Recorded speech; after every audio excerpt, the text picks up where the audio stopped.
Hey everybody, I am Sarah, and it's my turn to do another Overkill Rewind. This time we are going way, way, way back to 1976.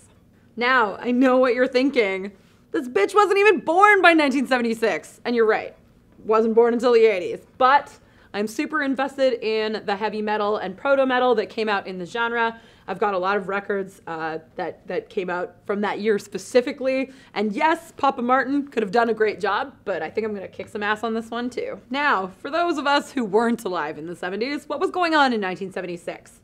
Well, Steve Jobs formed Apple Computers, which is now ubiquitous in a horrifying fashion. Rocky was the #1 film of the year, which I think all of us have seen that movie. And finally, the #1 album of the year was by Peter Frampton. Frampton Comes Alive. Which, by the way, is not eligible because we don't do live albums because Papa Martin says they're not eligible. No live albums, no compilations. I think both of them are stupid. And I agree with him because, goddammit, do not like live albums. Instead, we have so much other cool stuff to choose from. I mean, 1976 was a treasure trove of heavy metal.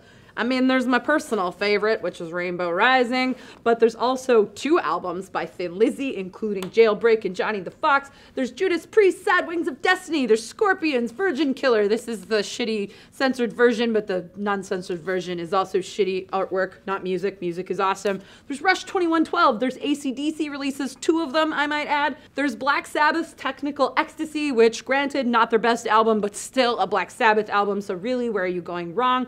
There's albums by Budgie, there's tons of stuff. Oh yeah, and Kiss.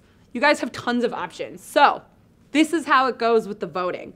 You don't go into the comments and say your top 10 albums or your top 14 or 4 or whatever.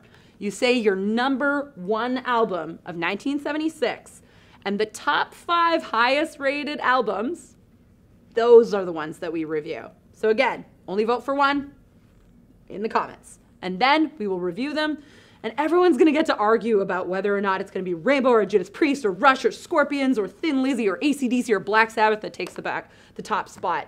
And I'm sure you're as excited about this as I am because this is a really, really good selection.